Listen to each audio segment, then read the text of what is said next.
Bienvenidos a Coffee Break Spanish. Welcome to the Coffee Break Spanish Show. Yo soy Marc. Y yo soy Concha. ¿Qué tal, Concha? Muy bien, Marc. ¿Cómo estás tú? Muy bien, gracias. Sí, yo estoy muy contenta de estar aquí en otro episodio de The Coffee Break Spanish Show. So in these weekly episodes, we help you improve your Spanish one coffee break at a time. And if you're admiring our lovely Coffee Break Spanish mugs, you can get your own.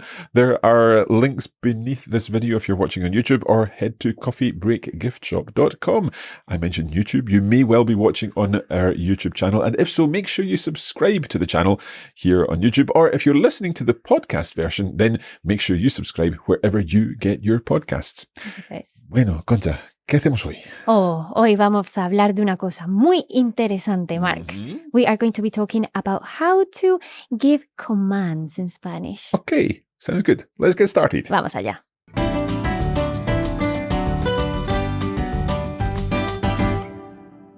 Giving commands, and in particular, giving commands to people we know. Exactamente, sí. This is using a special form of the verb called the imperative, isn't it? Sí. So the imperative is actually a mood in a sense. So it doesn't matter so much what you're saying. It matters how you're saying exactly, it. yeah. Yes. So this imperative has different versions. In English, we just say read, walk, sing, dance, and so on, Yes. giving an instruction. But in Spanish, we have to think about who it is we're inviting to read, walk, sing, or dance. Eso es.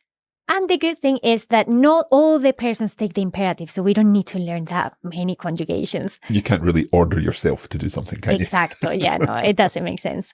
So we normally use the person tú, vosotros, Yep. usted, ustedes, Uh-huh. and nosotros. Yeah. Okay. So if we're ordering ourselves to do something, it's like saying, let's do something. Let's begin. Because we often say, like, empecemos, let's get started, inviting us all to get started. Exacto. And you may know that empecemos is actually the form of the subjunctive of that verb in that person. But, so yeah, nosotros, ustedes, and usted share the same forms in the imperative and in the subjunctive. But don't worry about this, because we're not focusing on these in this lesson. There is another episode in the subjunctive coming up later in the season that you can look forward to. Yes. However, today we're going to really focus on tú and maybe mention vosotros as well. Exactamente. Okay. So we will focus on how to give commands to someone that you know and you're familiar with. Yeah. Okay. So let's begin then looking at regular verbs. How do we say, for example, speak Spanish, Concha? Eso es. So you would say, habla español. Habla español. So if I want Concha to speak Spanish to me, because I want to practice my Spanish, I could say, habla español, por favor. Concha. Exacto. It might come across as a little bit direct. Habla español. Yes. You can add in a por favor and it will be fine. Yeah, if you add a por favor, you're safe. Absolutely. But if you don't, for Spanish speakers, it's natural to use this form. Good. So you won't come across as rude. Okay, so that's an AR verb, habla, from hablar. So we're just taking off the R of the infinitive. Yes. Taking off the AR and adding an A. Exactly. Which is what we do with the third person singular in the present tense, if you think about it. So when you want to conjugate a verb in the imperative for tú, just think about the third person singular in the present tense. So the normal form that we use for he, she, or it. Exactamente. Okay? Because if we said you are speaking Spanish, that's hablas español. But if I'm telling you speak Spanish, habla español. Eso es. Okay. So what happens for ER verbs? So for ER verbs, for example, the verb beber, if I wanted to say drink more water, the verb beber, to drink, I would say bebe más agua. So you see what's happening there again. Tú bebes, él or ella bebe. We're going to that form and using that form as the command form for, the imperative command form. Sometimes we call it the command form. Sometimes the imperative is the same thing for that giving an order. Bebe más agua. Exactamente. And what about an IR verb to complete the trio? Yes. So let's use the verb pedir. Pedir. I like it because it's irregular. Vale? So for pedir, which means to order, and other things, but one of the meanings is to order. If I wanted to say order a hamburger, please, I would say pide una hamburguesa, por favor. So once again, we're going to that third person singular of the verb, the normal form that we would say, Concha pide una hamburguesa, but in this case, it's Pide una hamburguesa. We're giving a command, order a hamburger. Pide una hamburguesa. And obviously other types of burgers are available. Exactamente. Yes. So pedir, is a stem-changing verb. Yeah. So all the stem-changing verbs in the present will also be stem-changing in the imperative. In the form tú. Okay. If these terms like imperative and stem-changing verbs and so on are all new to you, please do check out Coffee Break Spanish Level 1, our first season of the podcast, where you can learn all about the basics of Spanish, and that's available way back in the podcast feed and, of course, on our YouTube channel too. Eso es. Let's look at some irregulars, because this is actually where, very often in languages, the verbs that are irregular are the ones that are used most often. Mm-hmm. And that's the way the language has developed. So when we use imperatives, very often we're going to be saying, do this, say that, and so on. So let's look at some of these irregular verbs and see how they form in the imperative. Okay, perfecto. So one of the ones that you just say, that you just said, say. It's a tongue twister for me. So that's the verb decir. Mm-hmm. And the imperative form is di. Di. Okay. So say that would be? Di eso. Di eso. Now, very often that di will be combined with a pronoun. Uh-huh. For example, tell me. Uh-huh. And that would become? Dime. Dime. Or tell him, it would be? Dile. Dile. So we'll see that very often with the me, the le, and so on. Exacto. And we also have the verb hacer. It's also irregular. Mm-hmm. And the form is haz. Haz. So H-A-Z. Obviously, if you're in Latin America, you'll hear that as as. Exacto. Okay? Sí. So haz or as. Mm-hmm. So do your homework. Haz los deberes. Haz los deberes. Muy bien. Exacto. Or if you wanted to say do it, Mm-hmm. you can say hazlo. Hazlo. And it's combined Hazlo. together in one word because the pronoun combines onto the end of the imperative. Exactamente. Okay. Sí. Another one is the verb ir. Yeah. Which is funny, I think. Yeah. This one is be. Be. So that's V-E. Ajá.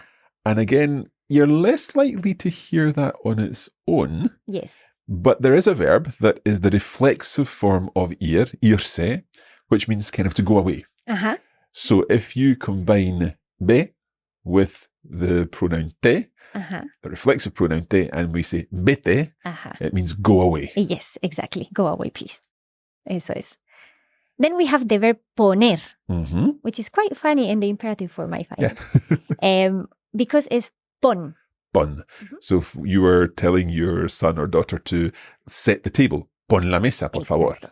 Eso es, Mhm. sí. Or if you wanted to say put it there, Mm-hmm. ponlo ahí. Ponlo ahí. Okay, Ajá. so pon, and once again that the pronoun is sticking onto the end of the imperative. Eso es. Muy bien. Vale. We also have the verb salir. Uh-huh. And salir is also a funny one Yeah. because the irregular form is sal. Sal. So leave here, get out of here, sal de aquí. Ajá, exacto. And we also have the verb ser. Mm-hmm. Ser is se. Se.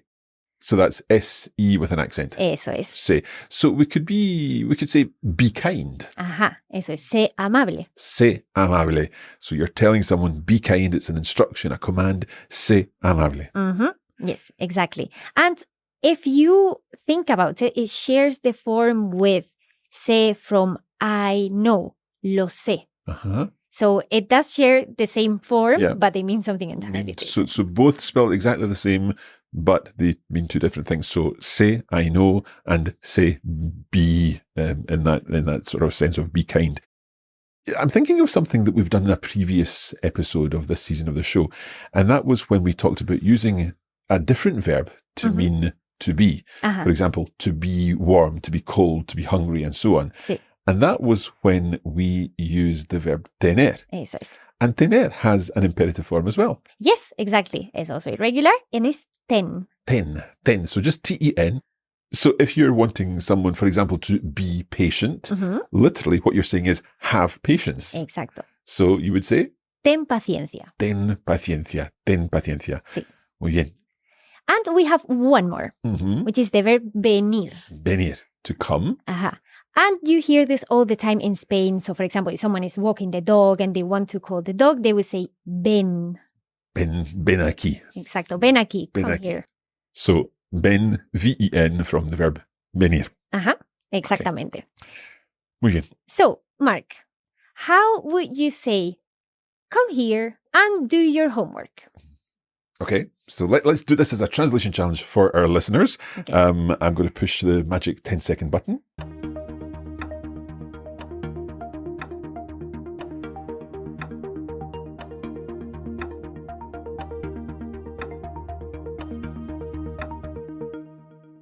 So the challenge is come here and do your homework.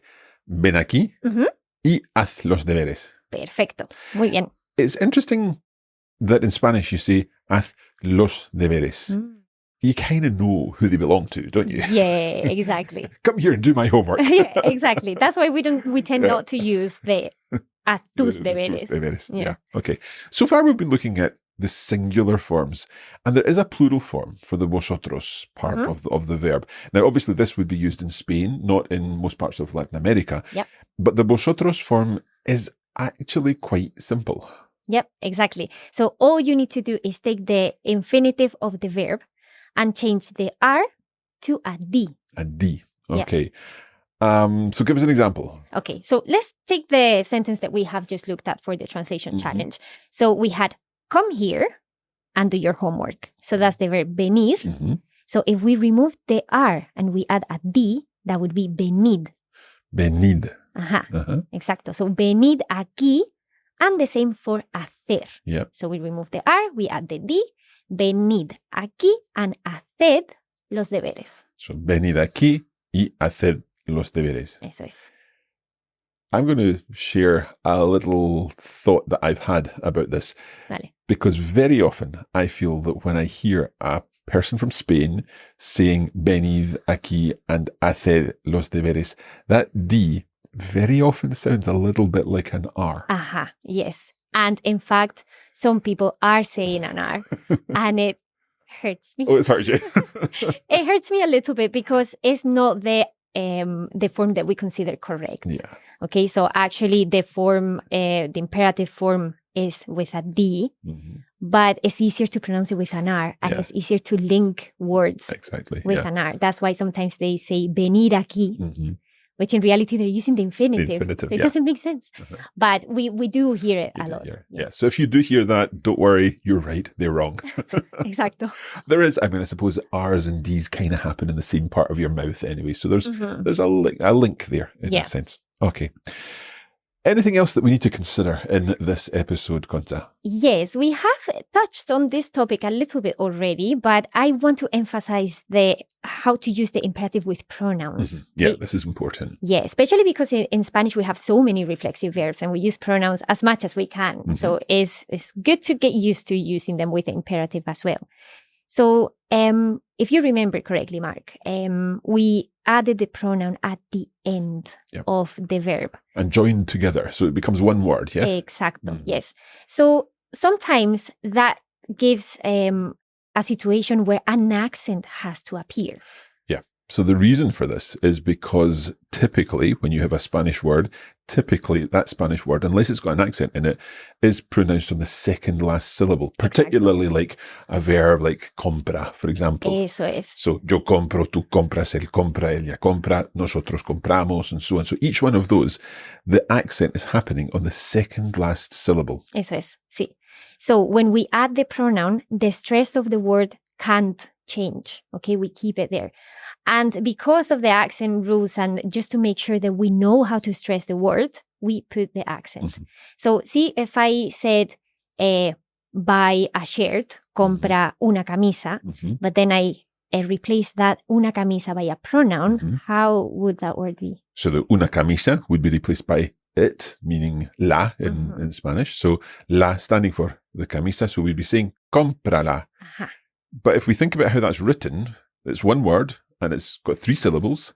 And if we're applying that rule about using the second last syllable for our strong syllable, it would sound like comprala. Yes, which sounds really funny. So we need the accent to indicate that the stress is still on comprala. So, ¿vale? cómprala, our accent goes on the first syllable. Exactamente.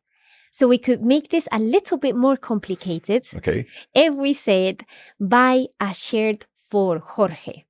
Okay, so here we have got buy a shirt for Jorge. Mhm. So the shirt is going to be replaced again with la. Eso Because es. la will stand for a shirt. So buy a shirt. We're going to replace that bit with la. And then for him, for Jorge, we can actually do that with one pronoun. We don't even need the for in there. Exactly. We can just say le to him. Eso es. So literally what we're saying is buy to him it. Eso es. Now something a little bit odd happens here. Yes. Because if we were to put all those things together Ajá. and say compra, then to him le, Mhm. and la for it at the end, cómpralela. That Oh. doesn't sound right to a native Spanish ear. No. So what do you do? Cómpralela. No. So we would replace that le for se. Mhm. Cómprasela. Cómprasela. So you can hear it runs off the tongue much more easily. Yes. Cómprasela, as opposed to cómpralela. Yeah, lela is very strange for us to pronounce. Yeah. So when things get strange to pronounce, the way the language develops, it changes, and you can replace that, or you have to replace that le with, say, cómprasela. Exactamente. But the accent stays on the compra, Yes. the o there, cómprasela. Yes. So we've got 4 syllables now, and we still have that accent with cómprasela. Exactamente. Sí. Bueno, Concha, en este episodio hemos aprendido mucho, ¿no? Ujú, exacto. Mucho que aprender, mucho que estudiar, así que estudia.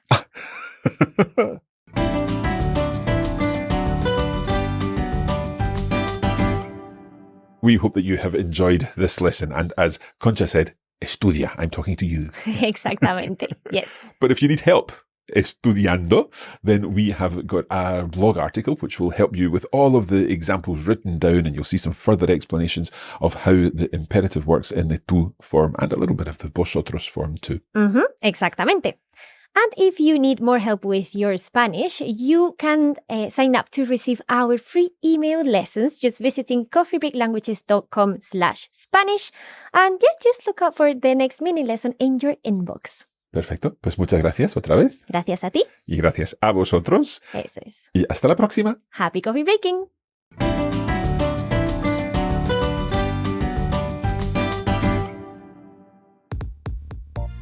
You have been listening to a Coffee Break Languages production for the Radiolingua Network. Copyright 2024 Radiolingua Limited.